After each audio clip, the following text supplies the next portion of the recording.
para fazer coisas extraordinárias nessa terra. Pai Santo, eu te louvo por esse privilégio. E eu te peço que o Senhor seja conosco, nos abençoe e nos acompanhe. Em nome de Jesus. Amém. Você pode abrir os seus olhos. O tema da nossa meditação é um mal que a igreja vem sofrendo. A síndrome de Timóteo. Síndrome de Timóteo. Irmãos, quem foi Timóteo? Timóteo, ele vivia numa cidade chamada Listra, região da Galácia, lá nos Gálatas, região da Galácia. Ele se converteu provavelmente durante a primeira viagem missionária de Paulo, embora ele já ouvisse do Evangelho desde criança. Paulo menciona na sua carta que a mãe de Timóteo era uma grande mulher de Deus, e a avó de Timóteo também foi uma grande serva de Deus. Filho de pai grego, filho de mãe judia. Então ele aprendeu tanto da palavra, como também obteve conhecimento de filosofias e outras coisas. Então Timóteo, ele não era qualquer um. Já na segunda viagem missionária de Paulo, ele resolve ser um crente diferente. Ao ser convidado pelo apóstolo a estar com ele nessa viagem, ele não pensou duas vezes. Ele foi junto. Mais ou menos uns 4 anos depois do seu primeiro encontro com o apóstolo, ele vai junto e desenvolve todo um trabalho. E quando nós lemos as cartas, eu não sei se você já parou para ler, você que é líder, você precisa estudar as cartas, as duas, a Timóteo. Quando eu leio as cartas que Paulo escreveu para Timóteo, eu vejo um pai escrevendo para um filho. Eu vejo um amor todo especial, onde Paulo muitas vezes chama Timóteo de meu filho, meu amado em Cristo. E nós entendemos que Timóteo não se tornou somente um discípulo, mas com o passar dos anos, ele se torna também um grande amigo do apóstolo Paulo. Paulo, nos seus últimos momentos, aquilo que ele acreditava ser os seus últimos momentos de vida, ele resolve falar com Timóteo, ele resolve escrever para Timóteo. E ele fala: olha, Timóteo, vem ter comigo. Vem ter comigo porque a coisa não está boa, não. Tem gente que está desviando, as pessoas estão me abandonando. Só Lucas permaneceu firme aqui comigo. Alguns foram fazer trabalhos em outros lugares, outros se afastaram da fé. Então vem ter comigo.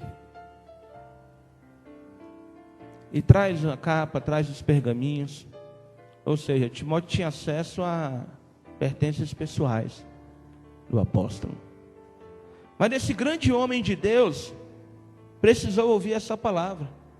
Foi para Timóteo que Paulo falou: olha, porque Deus não tem dado espírito de covardia, mas de poder, de amor e de moderação.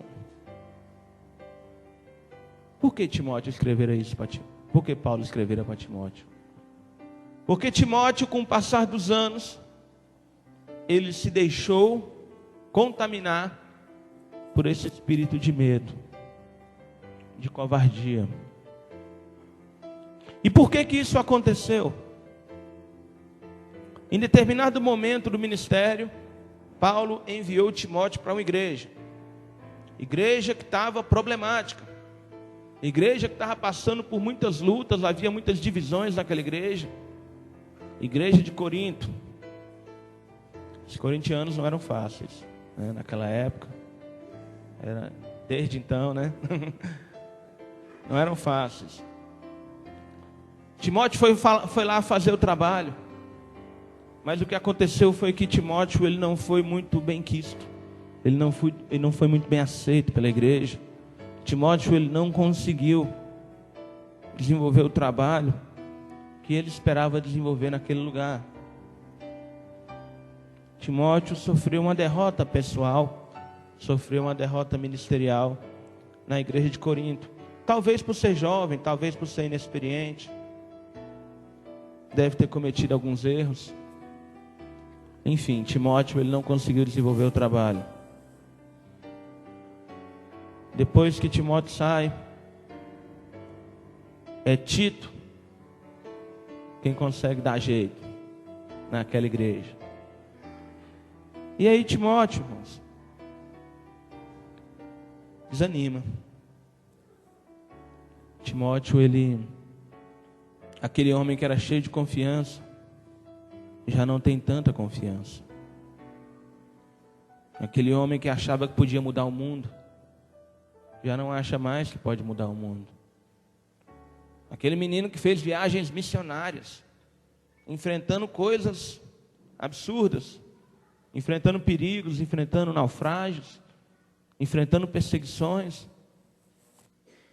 ele já não se vê mais capaz, por causa dessa derrota. Aquele menino que claramente tinha um chamado pastoral, ele já não consegue mais acreditar em si próprio. E é necessário o apóstolo Paulo escrever uma segunda carta, falando: olha, não foi esse espírito que Deus, Ele te deu. Irmãos, diante das derrotas, nós costumamos ter 3 tipos de atitudes. A primeira delas, lançar a culpa nos outros. Essa foi a atitude de Adão diante do pecado. Essa foi a atitude de Saul diante do seu fracasso. Irmão, Saul como rei foi uma negação. Durante o reinado de Saul, o máximo que ele conseguiu foi organizar algumas tribos. Saul, ele é conhecido na história não como um rei, mas ele é conhecido como um líder tribal do início da nação de Israel. Quando você vai falar com os historiadores, eles veem Davi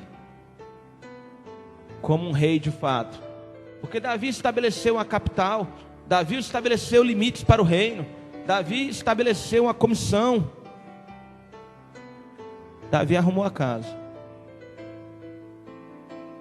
Saul foi somente um líder tribal, somente um homem que estava à frente nas batalhas. E mesmo assim ele fracassou. E diante do fracasso ele falou para o profeta Samuel: não, foram os soldados que queriam trazer as ovelhas. Ele lançou a culpa nos outros, como se ele não tivesse autoridade sobre os soldados. Então essa é a nossa primeira atitude. Nós líderes, quando a coisa não vai bem, a gente tem um monte de gente a quem culpar. Ah, mas ninguém quer nada, ninguém está nem aí para nada, ninguém me ajuda, ninguém anda junto, ninguém. Segunda atitude que nós costumamos tomar diante de uma derrota: desistimos e ficamos frustrados. Eu não sei por qual motivo, mas o Espírito Santo, ele tocou no meu coração para falar um pouco mais disso. Semana passada eu comecei a falar, eu contei para os irmãos a experiência que tive diante de um grupo familiar. Aí quando foi à noite, a Juliana até brincou comigo. Juliana falou: você não me ama mais. Eu falei: é porque você era daquele grupo. Toda vez que eu te vejo eu lembro dele. Eu pertenci àquele grupo.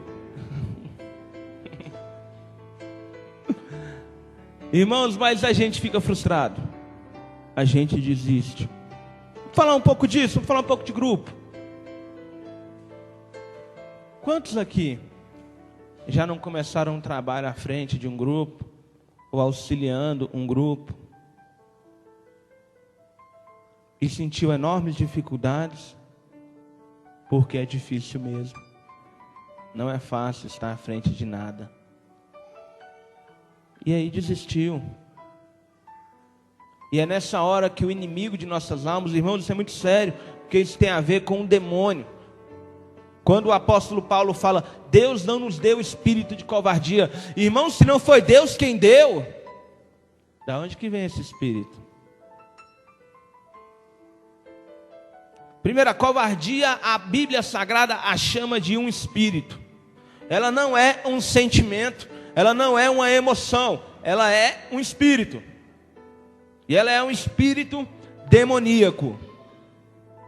Satanás, ele se aproveita das nossas derrotas, das nossas frustrações, para introduzir em nós, ao nosso lado, dentro de nossa casa, dentro de nossa vida, esse espírito de covardia, esse espírito de medo, esse espírito paralisante, que não deixa o servo de Deus, por mais tremendo que seja, por maior que seja o chamado, por maiores que sejam a quantidade de dons que esse cara possui, não deixa fazer nada, deixa paralisado, dentro do reino de Deus.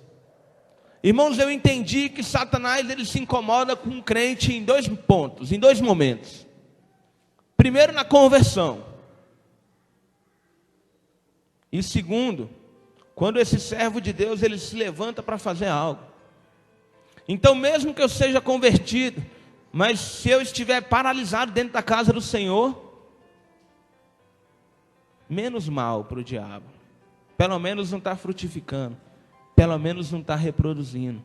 Se ele não pode fazer eu voltar atrás na minha decisão de aceitar Jesus como Senhor e Salvador, e ele consegue me parar, me paralisar, para ele está bom.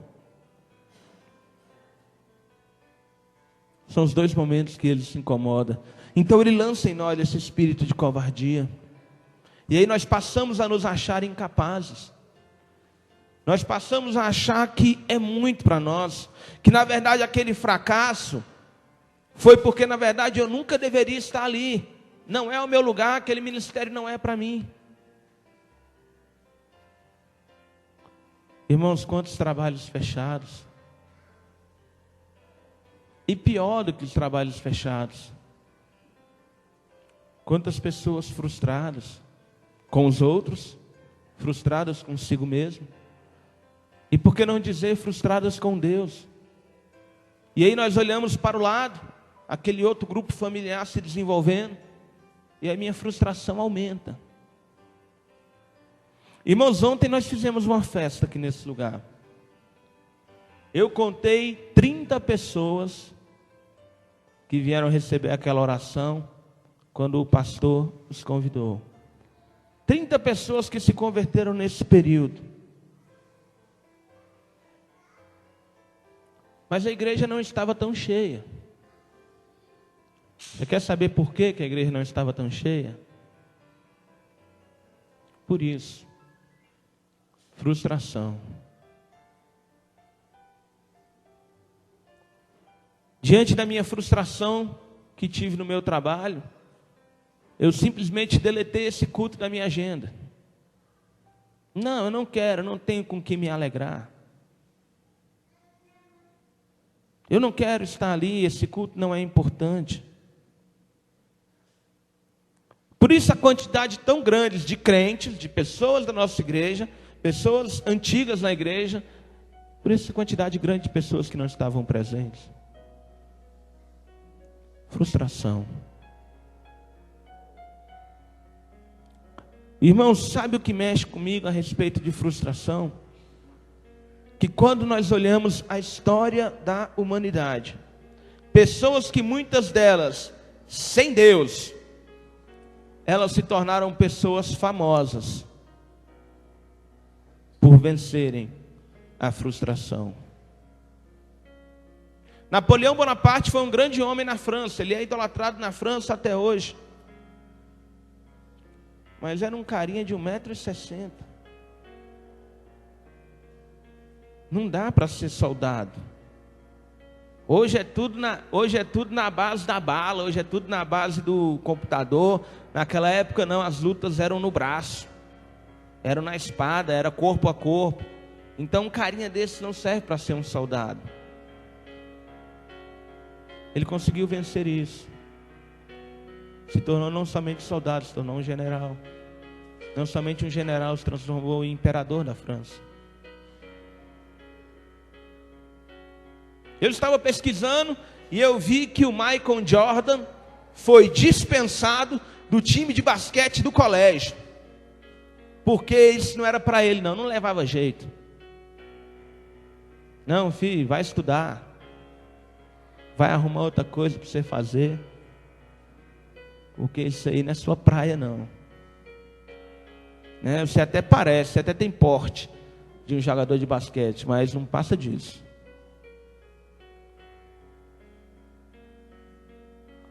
Um camarada chamado Alexander Graham Bell chegou na empresa em que trabalhava com um projeto novo, que segundo ele poderia revolucionar as comunicações. A diretoria da sua empresa falou: olha, isso aí que você está querendo fazer é um brinquedinho que não vai servir para nada. Arquivaram. Ele poderia ter ficado frustrado, mas não, ele pegou o seu projeto e foi para outro lugar. E aí nasceu o telefone. Consegue imaginar a sua vida sem telefone? Não consegue largar nem no culto, né?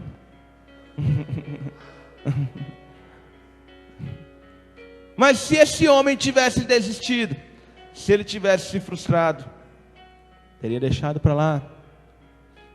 Albert Einstein não foi aceito na escola politécnica lá na Alemanha, porque dizia que ele era um menino muito lento no seu raciocínio.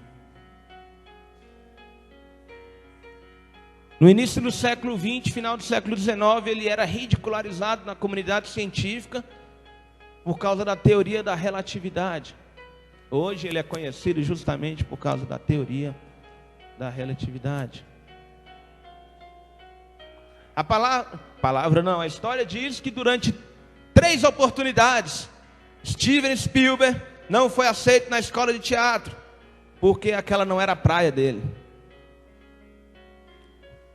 Não servia para aquilo. O Cafu, que foi lateral direito da seleção brasileira, pentacampeão, ele por 7 vezes foi dispensado na peneira, onde os times não aceitaram. Falaram: não, cara, caça uma lavagem de roupa para tu, futebol não. E tantos outros, irmãos. Charlie Chaplin diziam que ele não levava jeito para atuar, que ele era sem graça, que ele não conseguia expressar suas emoções. Vocês leram a história recentemente. Steve Jobs foi demitido da própria empresa porque não tinha criatividade. Empresa que fundou, foi demitido. Todos esses homens, eles poderiam ter desistido. Existia um homem na história que ele sonhava em substituir os cavalos por máquinas. E Henry Ford foi muito ridicularizado por isso. Diz que nunca aconteceria.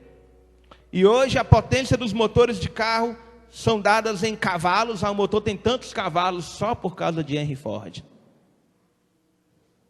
E ele tem uma frase tremenda. Ele fala que os insucessos nada mais são do que oportunidades para recomeçar. Irmãos, esses homens, todos eles em sua maioria, conseguiram vencer as suas frustrações e conseguiram realizar grandes feitos com a própria força. Eram homens sem Deus. Eram homens que só dependiam de si mesmo, que só dependiam do seu conhecimento e do seu esforço. E esses homens conseguiram vencer. Eles são conhecidos justamente por aquilo que as pessoas acreditavam ser a sua maior deficiência.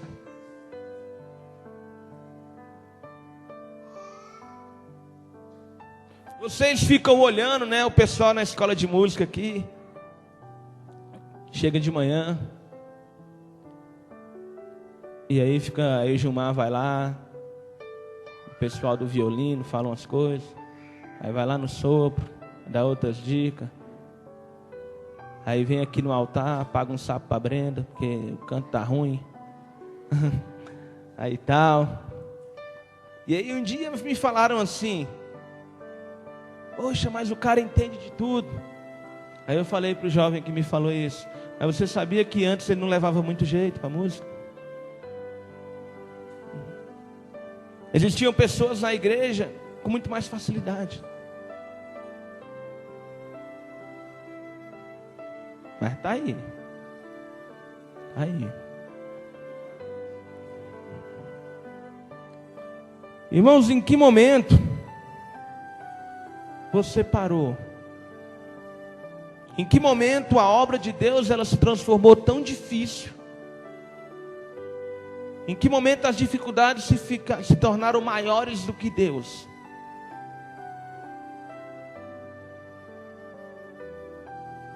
Em que momento que isso aconteceu em sua vida? Existem pessoas aqui que estão tão paralisadas que não têm coragem de começar algo. Não tem coragem nem de dar um estudo para um novo convertido, porque começa a se colocar, lançar sobre si várias dificuldades. Ah, eu sou muito novo. Não, eu sou muito velho. Não, eu cheguei agora. Não, estou há muito tempo na igreja, quem tem que fazer isso é quem chegou agora. Eu nunca dei estudo para ninguém. Não, eu já dei estudo para muita gente. E nós lançamos essas limitações. Eu estava falando ontem aqui, a primeira vez que eu dei estudo para uma pessoa foi para o Tiago.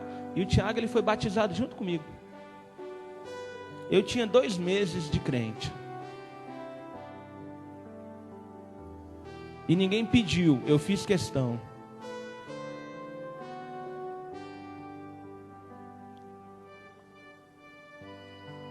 Então, houve um determinado momento em que as pessoas me falaram assim, ó: ouve aí, Diego, você tem que me amar, né?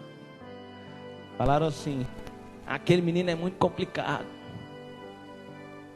aquele menino é muito difícil, é muito nervoso, ele é muito isso, muito aquilo. E eu olhava assim e pensava: eu acho que ele é um líder. Só que ele ainda não sabe disso. E aí a gente começou a caminhar. Abrimos um trabalho na casa dele. E aí começamos o grupo. Depois eu saí de cena.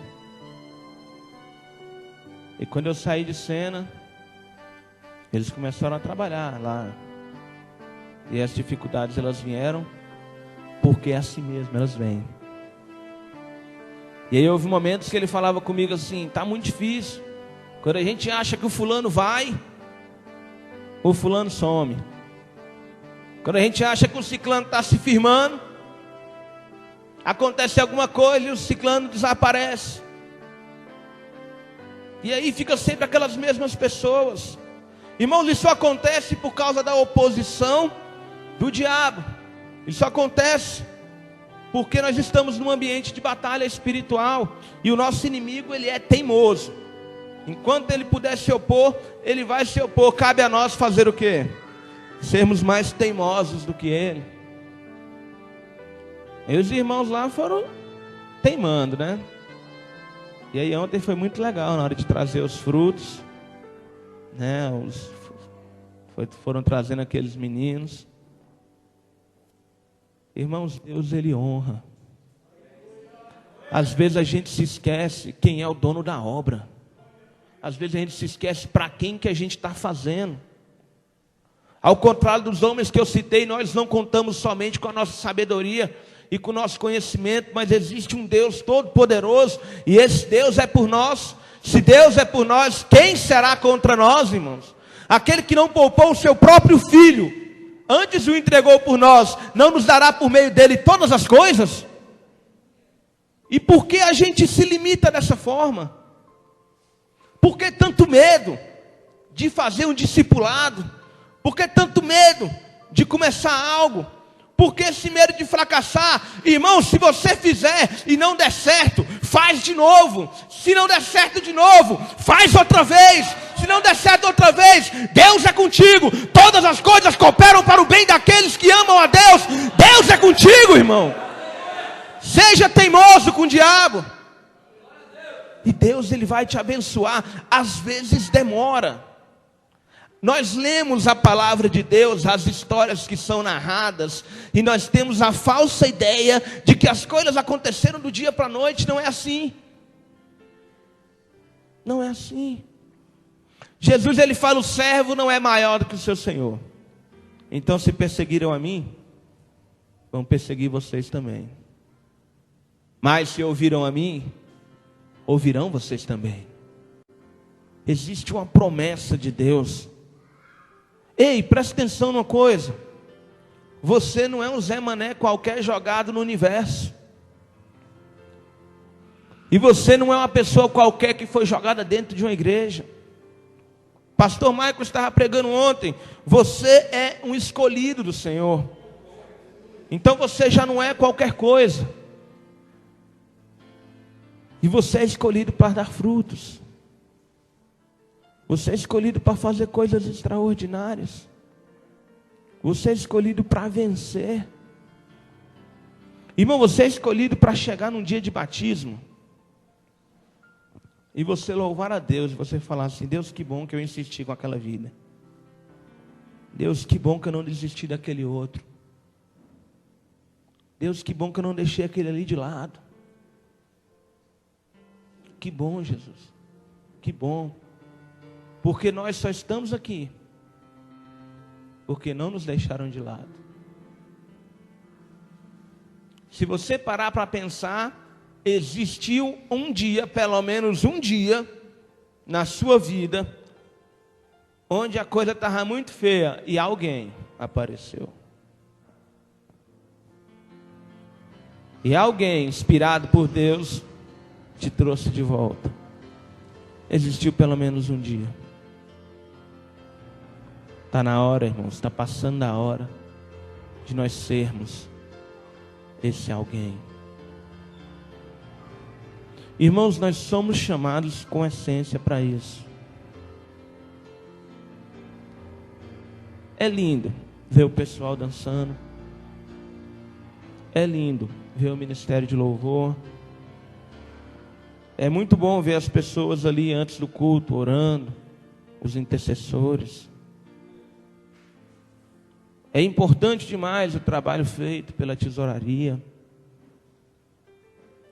Todos esses ministérios internos, todos esses ministérios que são realizados dentro da igreja, durante o culto, eles são de extrema importância. O culto não é a mesma coisa sem esses ministérios. Agora, a essência do crente não é nenhum deles. Porque nós somos chamados para levar outras pessoas para a presença de Deus. Nós somos chamados para isso, irmãos. O problema é que levar uma pessoa à conversão é extremamente difícil. Então nós nos colocamos numa zona de conforto e nos ocupamos com o ministério. Irmãos, eu estou falando para vocês porque eu sei muito bem o que é isso. Eu já participei de muitos ministérios dentro da igreja. Já fiz parte de intercessão, já fiz parte de portaria, já dei classe, já fiz parte do ministério de louvor, já fiz parte de um monte de coisa. Só não fiz parte da dança porque a Jéssica não deu oportunidade. Eu não quis, aleluia. Deus fala, né? E às vezes o que acontece? Nós nos ocupamos tanto. Eu sou um músico, eu me dedico muito. Que bom. Se você não se dedicar muito, você não serve para ser um músico. Mas eu me dedico tanto, então eu já faço tudo que eu tenho que fazer para o reino. Não, aí você está errado. Uma coisa nunca vai excluir a outra. Quem foi que disse que porque eu faço algo dentro da casa de Deus eu não posso fazer mais? Quem foi que disse isso para nós? Irmãos, Deus ele nos chama nesse tempo. Estamos começando o ano de 2014. O sétimo ano. O sétimo ano é o ano de milagre.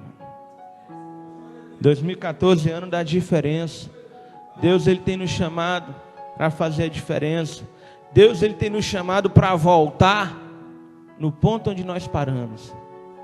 Aquele ponto que sempre está dando margem para Satanás me acusar. Aquele trabalho que foi deixado de lado. Deus ele está nos chamando para voltar à prática das primeiras obras. Quantos grupos fechados? Quantas pessoas frustradas? Quantos se achando incapazes? Pessoas com uma capacidade tremenda. Paulo fala para Timóteo: olha, Timóteo, não despreze o dom de Deus que há em ti. Mas a covardia, o espírito de medo faz isso conosco. Deus ele tem derramado dons. Deus ele tem capacitado. Mas mesmo assim nós não nos sentimos capazes. Nós desprezamos aquilo que Deus ele tem nos dado.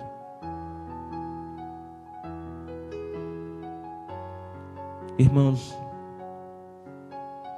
existe uma unção sobre a sua vida. A história diz que Timóteo ele tomou a terceira decisão. Qual é a terceira decisão? Persistir até a vitória chegar. Vamos ler um texto? E esse texto ele vai falar muito com você. Está em Provérbios, capítulo 23.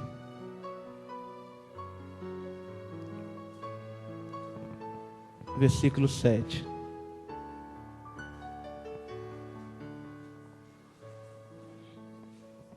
Quem define quem eu sou?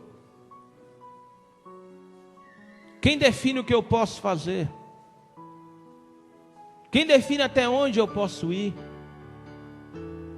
Quem define o que eu não consigo fazer?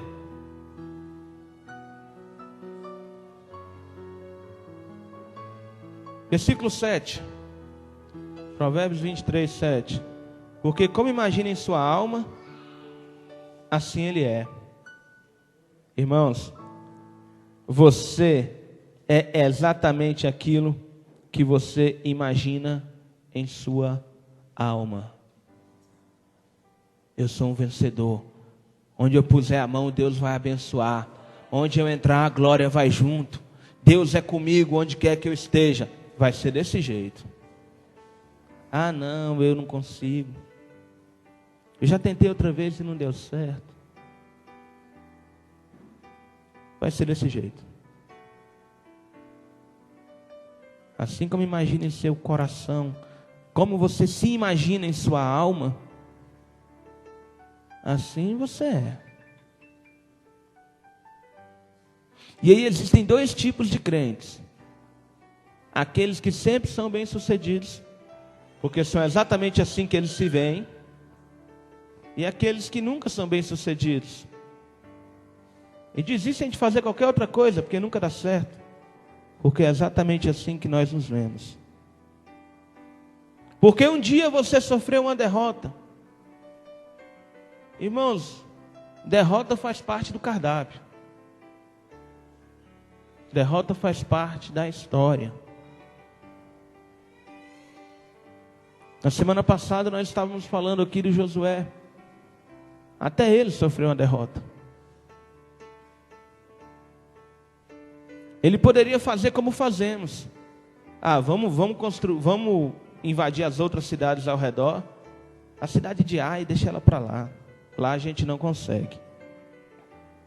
Poderia fazer dessa forma. A palavra de Deus também fala do rei Davi, o grande rei Davi. Davi que enquanto fugia de Saul, um líder nato, ele conseguiu juntar ao seu redor muitas pessoas. Pessoas amarguradas de espírito, pessoas desamparadas, pessoas desesperadas, pessoas que ninguém dava nada por essas pessoas. E o rei Davi acolheu essas pessoas, ele acreditou que Deus estava enviando essas pessoas para ele. E Davi fugia de Saul, e aquelas pessoas fugiam junto. Existiu um determinado momento que Davi foi para a terra dos filisteus. Enquanto Davi e seu povo estavam fora, o seu arraial foi saqueado. As mulheres de todo mundo e os filhos foram levados cativos. E quando Davi chegou, ele começou a ouvir uns murmurinhos. As pessoas pensavam em apedrejá-lo. As pessoas pensavam: para que a gente foi seguir esse cara? Olha no que deu. Mas a palavra de Deus diz que Davi se reanimou no Senhor. Então as derrotas fazem parte. Se Davi não tivesse se reanimado no Senhor, ele nunca teria se tornado rei. Pergunto para a igreja: Davi nesse tempo já havia sido ungido rei? Já, ele foi ungido rei jovenzinho. Mas mesmo sendo ungido, mesmo tendo recebido uma promessa, mesmo tendo recebido a graça de Deus ali, a promessa de Deus não teria se realizado. Porque aquele homem ia estar lá morto, apedrejado. Eu tenho promessa de Deus na minha vida. E eu te pergunto: você tem promessa de Deus na sua vida? Só existe uma pessoa que impede a realização das promessas de Deus em nossas vidas. E esse alguém não é o diabo. O diabo é um Zé Mané, irmão. O diabo não pode fazer quase nada que ele quer fazer. Se ele pudesse, ele nos matava. Mas não pode, não tem autorização para isso. Essa pessoa sou eu, é você. Somos os únicos capazes de impedir o agir de Deus em nossas vidas. Somos os únicos capazes de impedir as promessas de Deus em nossas vidas. Só Davi poderia impedir a sua própria unção. Ele se tornou rei. E aqueles homens que ninguém dava nada por eles, aqueles homens no futuro ficaram conhecidos como os valentes de Davi. Homens que não serviam para nada, se transformaram em homens grandes dentro do reino. Porque perseveraram. Porque prosseguiram. Porque continuaram. E a história diz que Timóteo, ele venceu. Do pastor fracassado da igreja de Corinto, do pastor derrotado da igreja de Corinto, que não foi aceito, Timóteo, ele é conhecido como bispo de Éfeso.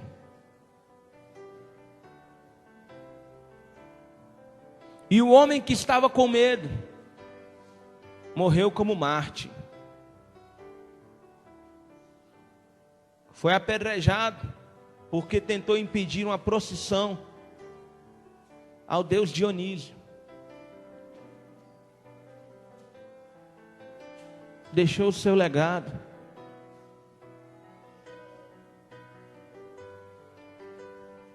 E eu e você?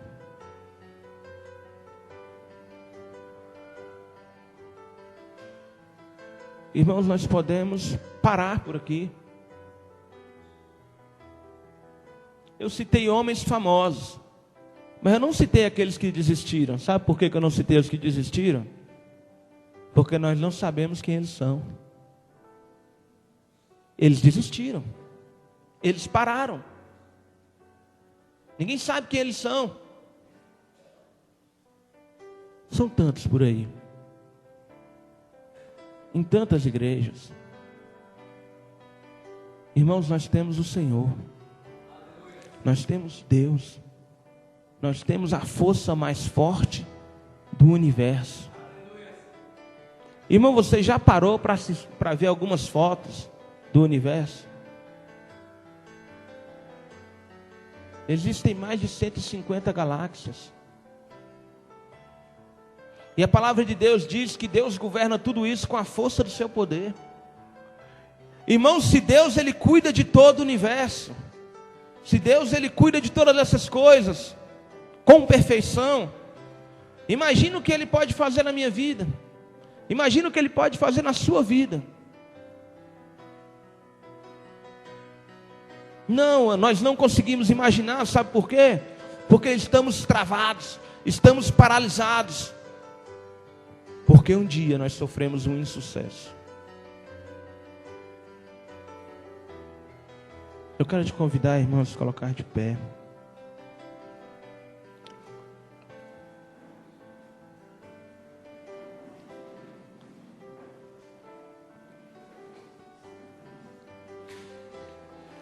Eu quero te convidar a fechar os teus olhos.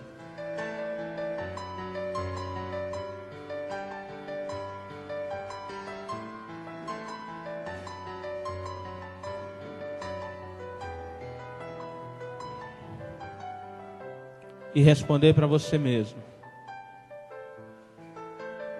Esse ano de 2013, o ano da atitude. Qual foi a atitude que eu tomei? Quantas vidas estão na presença de Deus por minha causa?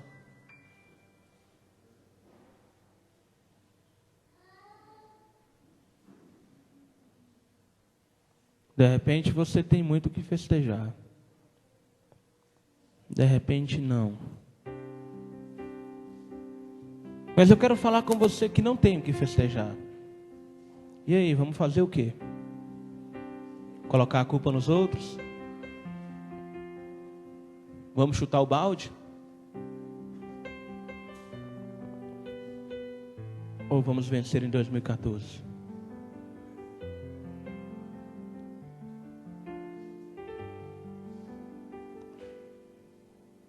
Eu quero te convidar. Primeiro eu vou convidar só a base do grupo de louvor aqui.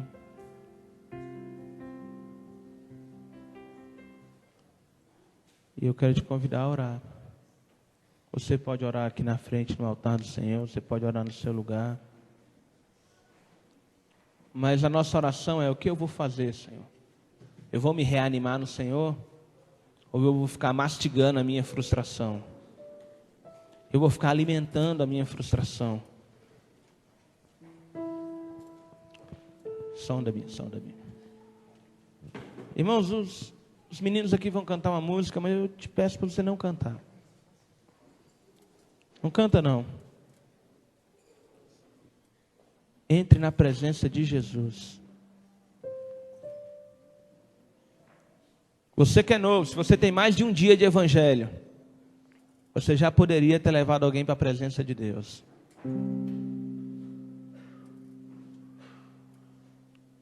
Você já poderia. Irmãos, nós temos tudo.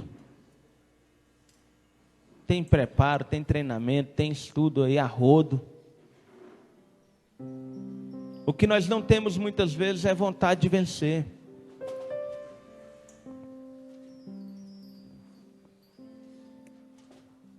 Então ore ao Senhor, irmão. Ore ao Senhor. 2014 tem tudo para ser o ano da diferença em tua vida. O ano onde Satanás vai ser envergonhado através da sua vida.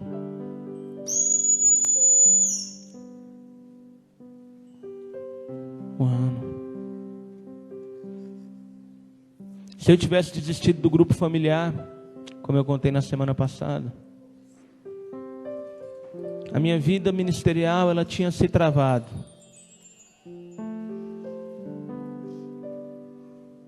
Na manhã de hoje eu estaria em qualquer lugar, mas eu tenho certeza que nesse púlpito não estaria. De repente no banco, remoendo minhas mágoas. De repente jogando futebol. Menos aqui. Então uma decisão pode mudar o nosso destino. Uma decisão pode mudar as nossas vidas e principalmente as vidas de outras pessoas. Quantas pessoas foram salvas através do ministério de Timóteo? Porque ele venceu. Ele venceu. O bispo de Éfeso venceu. Ore ao Senhor. Eu só te peço uma coisa, irmão. Não ore com a sua mente, senão você vai se perder na sua oração. Esse é um momento de batalha. Ore como se você estivesse numa batalha. É guerra espiritual. Irmãos, nós estamos falando de um demônio. Você pode abrir a sua boca e repreendê-lo. Espírito de covardia, você está repreendido em minha vida, no nome de Jesus. Nós estamos tratando de uma entidade espiritual do mal. E os irmãos vão cantar esse coro justamente para você poder orar à vontade. Ninguém vai ficar ouvindo a sua oração. Aleluia. Vamos lá, pessoal.